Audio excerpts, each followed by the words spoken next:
En el año 1123, un diplomático chino llamado Xu Jing llegó al reino coreano de Goryeo y dejó por escrito una observación que, en aquel momento, le pareció poco más que una superstición. En su informe oficial describió a unos monjes de las montañas del norte que tomaban raíces comunes de ginseng, las colocaban en vasijas de barro con arroz y hierbas, las enterraban bajo tierra y las dejaban allí durante 9 meses. Cuando las desenterraban, las raíces se habían vuelto completamente negras. Los monjes aseguraban que aquel ginseng negro era 10 veces más potente que la raíz fresca. Xu Jing no lo creyó.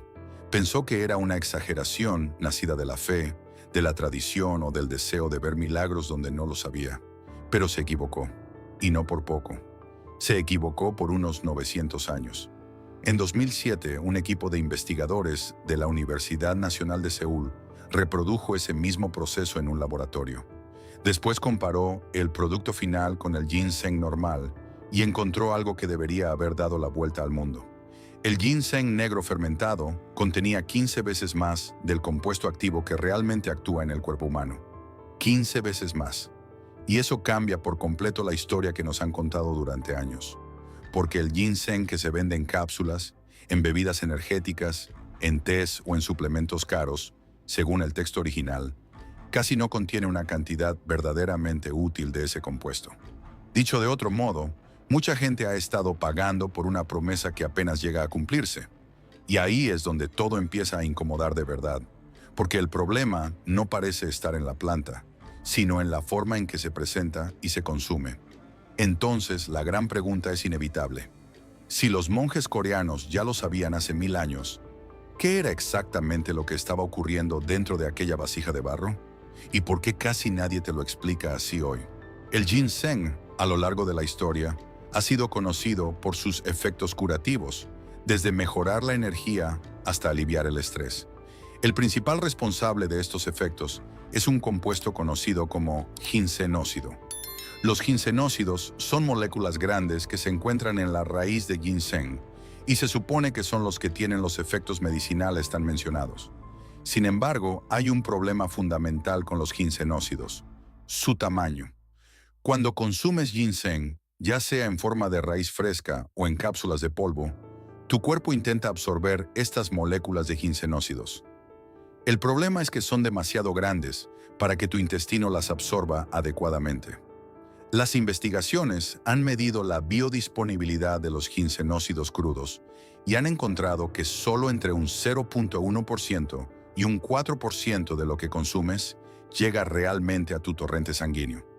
Esto significa que si tomas 1000 mg de ginseng, tu cuerpo solo puede utilizar entre 1 y 4 mg de los compuestos activos, y el resto simplemente pasa por tu sistema sin hacer ningún efecto real. Este es un hecho científicamente aceptado y documentado en casi todos los libros de farmacología sobre el ginseng. Entonces, aquí surge una gran pregunta. ¿Por qué seguimos consumiendo ginseng de esta forma si sabemos que la mayor parte de lo que tomamos no llega a tener el efecto deseado? Es realmente útil si casi no se absorbe, pero aquí es donde entra en juego el verdadero secreto que los monjes coreanos conocían hace 1000 años.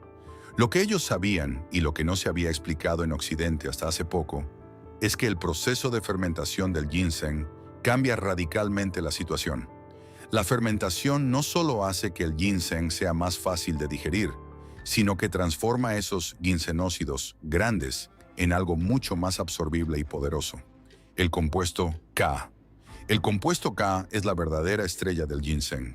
Cuando el ginseng se fermenta correctamente, las bacterias descomponen los ginsenócidos grandes en moléculas mucho más pequeñas, que son más fáciles de absorber por el cuerpo.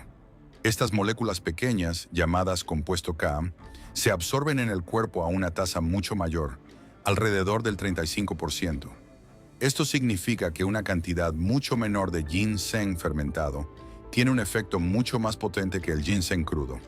El ginseng crudo es casi ineficaz en comparación con el ginseng fermentado, que puede tener un impacto hasta 15 veces mayor en el cuerpo. Así que, la pregunta que surge ahora es: si el ginseng fermentado es tan poderoso, ¿por qué no se vende más comúnmente en el mercado global? Entonces, si el ginseng fermentado es tan superior, ¿Por qué no se vende más ampliamente en el mercado global? La respuesta no es simple y está ligada a algo que muchos consumidores no consideran: el dinero y la estandarización. Fermentar ginseng correctamente, como lo hacían los monjes coreanos, lleva tiempo. El proceso tradicional puede tomar hasta 9 meses para que los ginsenócidos se conviertan en el compuesto K. Este proceso largo hace que el ginseng fermentado sea mucho más costoso de producir y mucho más difícil de manejar en términos comerciales. Por el contrario, el ginseng crudo puede ser cosechado, lavado, secado, molido y encapsulado en tan solo 72 horas, lo que lo convierte en una opción mucho más rentable y rápida para los fabricantes. En la industria del ginseng, los márgenes de beneficio son enormes. Vender ginseng crudo tiene un bajo costo de producción y puede mantenerse en inventario durante años. Las empresas de suplementos pueden venderlo rápidamente y obtener enormes ganancias. Pero con el ginseng fermentado, el proceso de producción es más lento y menos predecible, lo que significa que los márgenes de beneficio son mucho más bajos. Para las empresas que operan en un mercado que mueve miles de millones de dólares, este tipo de diferencia en los márgenes es significativa. El ginseng fermentado también presenta un problema adicional: la variabilidad. El proceso de fermentación depende de muchos factores, como la temperatura, los microorganismos presentes y el tiempo exacto de fermentación. Esto significa que no se puede garantizar la misma cantidad de compuesto K de un lote a otro. En otras palabras, el ginseng fermentado no puede ser estandarizado como el ginseng crudo. Los reguladores en Occidente requieren que los suplementos tengan una potencia fija que se pueda poner en una etiqueta, lo que hace que el ginseng fermentado sea un verdadero dolor de cabeza para las empresas que buscan cumplir con las normas. Por estas razones, las grandes empresas de suplementos prefieren vender ginseng crudo, que es mucho más fácil de manejar desde una perspectiva comercial y regulatoria. Sin embargo, lo que el consumidor no sabe es que están pagando por un producto que tiene una biodisponibilidad mínima, y que la verdadera potencia del ginseng, aquella que los monjes coreanos ya conocían, está relegada a un segundo plano. Aquí surge otra pregunta: ¿por qué los consumidores no saben todo esto? Y lo más importante, ¿por qué las grandes compañías no promueven el ginseng fermentado si es tan superior? ¿Es la falta de educación o simplemente la comodidad y la rentabilidad de las soluciones más rápidas lo que está impulsando la industria? La tradición de la fermentación del ginseng en Corea no es solo una técnica para mejorar la absorción del compuesto K. Es una práctica que ha sido perfeccionada a lo largo de 1000 años, basada en la observación empírica y el respeto por los ciclos naturales. Los monjes coreanos no conocían la ciencia moderna detrás del proceso, pero sabían que el ginseng, enterrado en la tierra durante 9 meses, producía resultados medicinales extraordinarios. El proceso comenzaba con la cosecha de raíces de ginseng de al menos 6 años de edad, el punto en el cual los ginsenócidos alcanzan su nivel máximo. En el otoño, las raíces se lavaban cuidadosamente, dejándolas enteras para mantener intactas sus propiedades. Luego, se colocaban en vasijas de barro, llamadas ongji, que son recipientes tradicionales utilizados en Corea para la fermentación. Estas vasijas de barro son porosas, permitiendo una pequeña cantidad de oxígeno mientras mantienen la mayoría del aire afuera, creando el ambiente perfecto para las bacterias y levaduras beneficiosas. Los monjes añadían arroz glutinoso, cocido como fuente de azúcar para los microbios, junto con un poco de agua fresca de manantial. En algunas ocasiones, también agregaban agujas de pino o artemisa para aportar sabor y una mayor diversidad microbiana. Una vez llenas las vasijas, las sellaban con una tapa, cubrían las juntas con papel de morera empapado en pasta de harina de arroz y enterraban todo en la tierra bajo la línea de congelación, donde la temperatura se mantenía estable entre los 10 y 15 Brennewers. Durante los 9 meses en que las vasijas permanecían enterradas, no se veía ningún cambio visible en la superficie. Pero bajo tierra, dentro de la vasija, un ecosistema entero de bacterias descomponía los grandes ginsenócidos, convirtiéndolos en moléculas más pequeñas y absorbibles, como el compuesto K. Esta transformación era un proceso lento y controlado, y la oscuridad del suelo ayudaba a prevenir la descomposición de los compuestos por la luz. Cuando los monjes desenterraban las vasijas al final del invierno, las raíces de ginseng eran de un color negro profundo, suaves al tacto, y emitían un olor dulce y ligeramente fermentado. En ese momento, las raíces ya no solo eran un remedio curativo más, sino un elixir poderosamente transformado, capaz de sanar de maneras que el ginseng fresco no podía. El secreto de este proceso, conocido por los monjes pero desconocido para muchos, es que la fermentación transformaba el ginseng en algo mucho más potente y eficaz. Lo que no sabían los monjes es que esta transformación tenía una base científica que solo en tiempos modernos ha comenzado a comprenderse. Aún así, su método tradicional demostraba de manera empírica que la fermentación del ginseng es un proceso poderoso con efectos terapéuticos comprobados.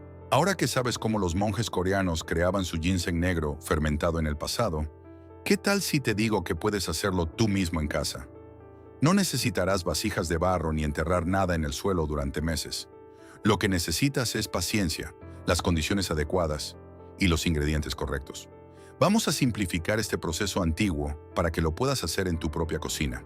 Lo primero que necesitas son raíces de ginseng secas de alta calidad, preferentemente de al menos 4 años de edad, aunque si puedes conseguir raíces de 6 años, mucho mejor. El ginseng joven no tiene suficientes ginsenócidos para hacer que la fermentación valga la pena. Evita usar ginseng en polvo, cápsulas o té, ya que estas formas no tienen la misma eficacia. Debes conseguir la raíz intacta, que es lo que realmente contiene todos los compuestos activos. Comienza lavando las raíces con agua fría para eliminar cualquier polvo superficial. No las frotes, ya que la piel de la raíz es rica en los compuestos activos y queremos mantenerla intacta. Después, colócalas en un frasco de vidrio limpio. Un frasco tipo Mason funciona perfectamente para este proceso. El siguiente paso es crucial. Debes vaporizar las raíces. Este es un paso que muchas personas omiten, pero es esencial. Coloca las raíces en una vaporera de bambú o en una vaporera metálica sobre agua hirviendo y déjalas al vapor durante 2 horas. El calor comienza a descomponer los ginsenócidos grandes y prepara las raíces para el trabajo de las bacterias. Este es el mismo proceso que los monjes utilizaban para comenzar la transformación antes de que los microorganismos hicieran su parte. Después de vaporizar las raíces, déjalas enfriar a temperatura ambiente. Es muy importante no saltarse este paso, ya que las raíces deben estar completamente frías antes de continuar con la fermentación. Si colocas las raíces calientes en el frasco de fermentación, podrías matar la cultura iniciadora antes de que tenga la oportunidad de trabajar. Ahora es el momento de preparar la salmuera. En un bol, mezcla agua filtrada sin cloro con sal marina de buena calidad para hacer una salmuera al 2%. Esto significa que por cada litro de agua debes agregar 20 gramos de sal. Revuelve hasta que la sal esté completamente disuelta. Luego vierte esta salmuera sobre las raíces de ginseng en el frasco, asegurándote de que las raíces estén completamente sumergidas. Es esencial que no quede ninguna raíz expuesta al aire, ya que esto puede hacer que se desarrolle moho en lugar de una fermentación adecuada. Coloca una pesa de fermentación en la parte superior de las raíces para mantenerlas sumergidas. Si no tienes una pesa de fermentación, un pequeño frasco lleno de agua puede funcionar. Ahora es momento de añadir la cultura iniciadora. Tienes 2 opciones. La primera es usar 2 cucharadas de salmuera de kimchi o chucrut sin pasteurizar, lo que te proporcionará una mezcla de bacterias lactobacillas naturales. La segunda opción es usar una cultura iniciadora de Lactobacillus plantarum, que es la especie más eficiente para producir compuesto K, y es la que se ha utilizado en la mayoría de los estudios sobre ginseng fermentado. Cubre el frasco con un paño limpio o con una tapa de fermentación que permita la salida de gases. No lo selles completamente, ya que el proceso de fermentación produce dióxido de carbono y la presión se acumulará rápidamente si lo cierras herméticamente. Ahora, coloca el frasco en un lugar oscuro y cálido, con una temperatura constante de alrededor de 27 grados. Una despensa fresca o un armario cerca de un radiador en invierno funcionará perfectamente. A partir de este punto, tendrás que esperar. Durante los primeros 3 días, verás burbujas formarse en la superficie y alrededor de las raíces. Esto es una señal de que las bacterias han comenzado a trabajar y la salmuera se volverá turbia, lo cual es completamente normal. Ahora que ya sabes cómo hacer ginseng negro fermentado en casa, es importante hablar sobre la dosis, el coste y algunas advertencias para asegurarnos de que utilizas este poderoso remedio de manera segura. Primero, la dosis. El ginseng fermentado es mucho más potente que el ginseng crudo, así que es crucial comenzar con una cantidad pequeña y observar cómo reacciona tu cuerpo. Se recomienda comenzar con una cuarta parte de cucharadita de polvo de ginseng fermentado o una pequeña rodaja de raíz. Algunos pueden sentirse energizados y con la mente clara, mientras que otros pueden sentirse un poco más nerviosos o incluso tener dificultades para dormir si lo toman por la noche. Si decides usarlo, lo mejor es tomarlo por la mañana, nunca antes de dormir. El ginseng fermentado afecta la presión arterial, el azúcar en sangre y la coagulación, por lo que es fundamental que hables con un médico antes de tomarlo si estás tomando medicamentos para la presión arterial, anticoagulantes o si tienes problemas con el azúcar en sangre. También, las mujeres embarazadas o en periodo de lactancia deben evitarlo completamente. Aquellos con enfermedades autoinmunes deben ser cautelosos, ya que el ginseng modula el sistema inmunológico y sus efectos en estos casos pueden ser impredecibles. En cuanto al coste, hacer ginseng fermentado en casa es sorprendentemente barato. Por solo unos $10 en ginseng crudo y un poco de tiempo, aproximadamente 6 semanas, puedes producir una cantidad suficiente para un mes de consumo diario. Comparado con las cápsulas de ginseng de alta gama, que pueden costar entre $80 y $120, y que a menudo son de calidad inferior, el ginseng fermentado casero es una fracción del precio y mucho más eficaz. Finalmente, lo que los monjes coreanos descubrieron hace siglos es una verdad que solo ahora empieza a salir a la luz. Mientras el mundo occidental ha estado gastando grandes sumas de dinero en suplementos de ginseng de baja calidad, ellos ya sabían el secreto. La fermentación transforma el ginseng en un remedio muchísimo más potente y eficaz. Lo que fue considerado un secreto, ahora puede ser tuyo, y lo mejor de todo es que puedes hacerlo tú mismo en casa.